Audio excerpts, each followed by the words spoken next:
కాశ్మీర్లో జరిగింది కదా దాడి. పాకిస్తాన్ మీద దాడులు చేసేస్తాం అంటున్నారు మీరు అందరూ. కౌంటర్ అటాక్ అంటే రివెంజ్ దాడి చేసేస్తాం మేము అంటున్నారు అందరూ. అక్కడ దాకా ఆగితే పర్లేదు.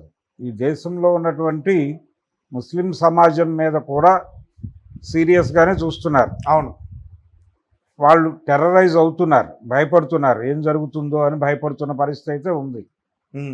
ఇటువంటి పరిస్థితుల్లో కాశ్మీర్లో జరిగినటువంటి ఆ హత్యాకాండ నిజంగానే అది ఖండించదగిందే, బాధాకరమే.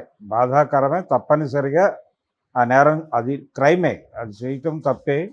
కాకపోతే చేసిన వాళ్ళు క్లెయిమ్ చేసుకున్నారు. ఆల్రెడీ ఒక ఆర్గనైజేషన్ క్లెయిమ్ చేసుకుంది.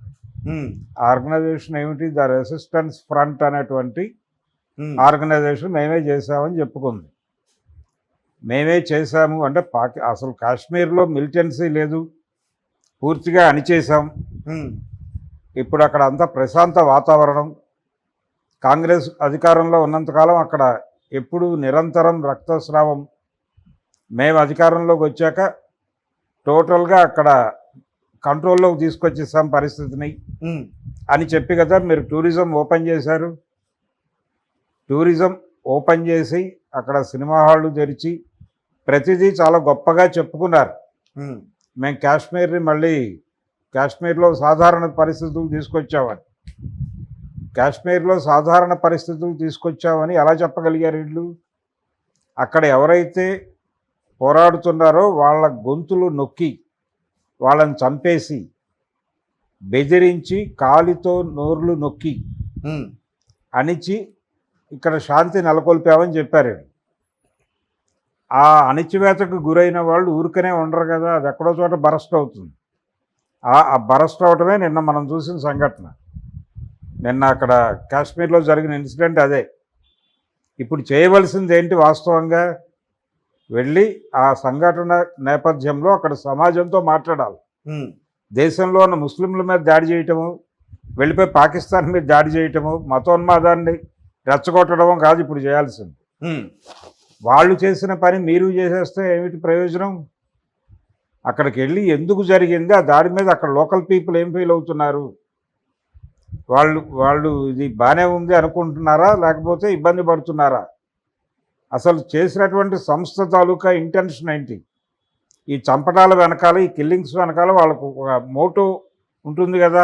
మనకి కనిపిస్తుంది కదా సార్, అంటే ఇప్పుడు ఏం కనిపిస్తుంది? హిందువుల్ని టార్గెట్ చేసినట్టు చంపినట్టుగా మనకు తెలుస్తుంది కదా. అవునండి, హిందువులను టార్గెట్ చేశారు. కానీ ఇక్కడ హిందుత్వ శక్తులు, హిందుత్వ ప్రభుత్వం నుంచి వెళ్ళిన సైన్యం అక్కడ ముస్లింలను చావగొట్టింది గతంలో. ఏది అక్కడ శాంతి తీసుకురావడం కోసం అమాయకులైన ముస్లింలను కూడా కాల్చి చంపారు. ప్రభుత్వ ఉగ్రవాదం నడిచింది అక్కడ.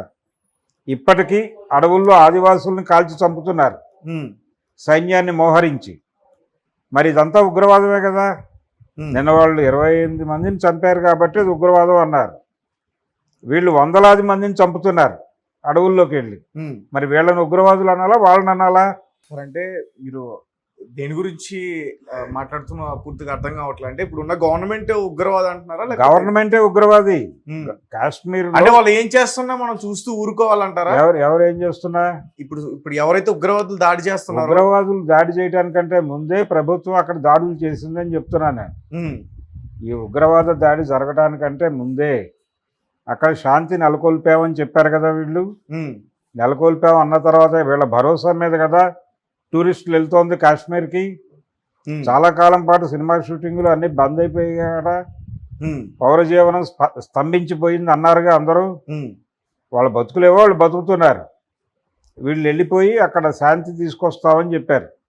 ఎందుకు శాంతి అవసరం వీళ్ళకి? కాశ్మీర్లో శాంతి ఎందుకు అంటే, కాశ్మీర్లో ఏదైనా వ్యాపారాలు చేసుకునే సంస్థలు, పెట్టుబడులు పెట్టేవాళ్ళు వస్తే అక్కడ ఉన్నటువంటి ప్రత్యేక వాతావరణంలోనూ అక్కడ జరిగేటువంటి కొన్ని ఫ్యాక్టరీలు ఎవరైనా పెట్టుకోవడానికి వస్తే వాళ్ళని ఫెసిలిటేట్ చేయటానికి వాళ్ళకి భరోసా కల్పించడానికి అక్కడ ఉగ్రవాదాన్ని మేము అణిచేసాం అని చెప్పుకున్నారు. ఈ క్రమంలోనే టూరిజం ఇవన్నీ ఓపెన్ చేశారు. ఓపెన్ చేసినప్పుడు మీరు ముందుగా అక్కడ శాంతి రావాలంటే ఏం చేయాలి? అక్కడ పోరాటం చేస్తున్నటువంటి శక్తుల్ని కూర్చోబెట్టి మీ గొడవ ఏంటి, ఉమ్, ఎందుకు మీరు ఇలా తయారయ్యారు అని కనుక్కుని వాళ్ళ ఆకాంక్షలు నెరవేర్చాలి కదా. ఉమ్. నెరవేరిస్తే అప్పుడు శాంతి వస్తుంది. అలా ఆకాంక్ష ఏముంది సార్, కాశ్మీర్ కావాలనే కదా. ఏమండి, ఉమ్, కాశ్మీర్ కావాలని కాశ్మీరీలు అడగటంలో తప్పే ఉంది. ఉమ్, కాశ్మీర్ భారతదేశం అంతర్భాగం ఎప్పుడూ కాదు, ఉమ్, ఎప్పుడూ కాదు. అక్కడ హరిసింగ్ అనేటువంటి ఒక రాజు ఉండేవాడు, హిందూ రాజే. ఉమ్, హిందూ రాజే ముస్లింలను పరిపాలించాడు అక్కడ. ఉమ్, రాజా హరిసింగ్, ఆయన కొడుకు క్యాబినెట్లో మంత్రిగా పనిచేశాడు, ఉమ్. ఇందిరాగాంధీ గారి క్యాబినెట్లో కూడా కరణ్ సింగ్. ఓకే. కాబట్టి అది ఏ రోజున భారతదేశం అంతర్భాగం కాదు. ఉమ్, ఆజాదీ కాశ్మీర్ అనేది ఒక నినాదం ఉంది. పాకిస్తాన్తో కలవాలని కూడా వాళ్ళు అనుకోలే. పాకిస్తాన్తోనూ భారతదేశంతోనూ సంబంధం లేకుండా ఆజాదీ కాశ్మీర్ అనేది వాళ్ళ నినాదం. అయితే పాకిస్తాన్ ఇండియా రాజకీయ క్రీడలో కాశ్మీర్ బలిపశు అయిపోయింది ఉమ్. అనేది వాస్తవం. అంటే మాదంటే మాదని అట్లా కొట్టుకుంటున్నారా? అవును, వాళ్ళు ఇప్పుడు పాక్ ఆక్రమిత కాశ్మీర్ అనేది ఒకటి ఉంది కదా, అది కూడా వాళ్ళు యాక్సెప్ట్ చేయట్లా. ఉమ్, పాకిస్తాన్తోనూ మాకు సంబంధం లేదు, ఇండియాతోనూ సంబంధం లేదు, మాది ఒక ప్రత్యేక దేశం. ఉమ్, ఫారూక్ అబ్దుల్లా, ఒమర్ అబ్దుల్లాని ఆ రోజున ప్రధాని అని కదా అనుకుంది, ఉమ్, కాశ్మీర్ ప్రధాని అని కదా అనుకుంది. ఆ తర్వాత కదా ఆయన్ని జైల్లో పెట్టి కంట్రోల్లోకి తీసుకున్నారు. ఈ కంట్రోల్లోకి తీసుకునే క్రమంలో మేము మీకు ఏదో ప్రివిలైజెస్ ఇస్తున్నాము అని చెప్పి, మీ ప్రత్యేకతను గుర్తిస్తున్నాము అని చెప్పి వాళ్ళకి ఆర్టికల్ 370 కింద వాళ్ళకి ప్రత్యేకమైనటువంటి హక్కులు కల్పించారు. ఉమ్, అవన్నీ రద్దు చేశారు వీళ్ళు వచ్చి. కామన్ సివిల్ కోడ్, ఆర్టికల్ 370 రద్దు, అలాగే ముస్లిం పర్సనల్ లాలోకి వెళ్ళిపోయి అక్కడ ఇంటర్వ్యూన్ అయిపోయి ఇవన్నీ చేయటం ఒక ప్రోగ్రామ్గా జరుగుతోంది. ఉమ్, ఎందుకు చేస్తున్నారు ఇవన్నీ అంటే వీళ్ళ ఉద్దేశం ఏదో ఈ దేశం నుంచి ముస్లింలను తరివేయాలని కాదు, ఉమ్, ముస్లింలను కంట్రోల్లోకి తీసుకోవాలని.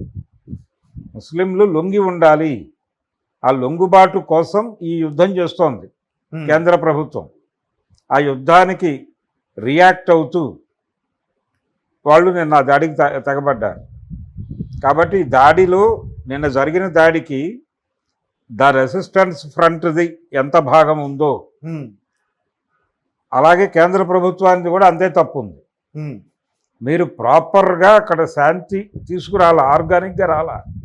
మీరు మిలిటరీని దింపి చంపించేసి శాంతి అన్నారు, ఉమ్, శ్మశాన శాంతి అంటారు దాన్ని. చంపేసి అక్కడ ఒక 4 మనుషులు ఏదో గొడవ పడుతుంటే 4ని చంపి శాంతి నెలకొల్పడానికి చంపానంటే అలాగా. ఉమ్, దాని తాలూకా రివెంజ్ ప్రోగ్రామ్ ఒకటి ఉంటుందిగా, అది జరిగింది నిన్న. ఇందిరాగాంధీని ఎందుకు చంపారు ఆ రోజున? ఉమ్,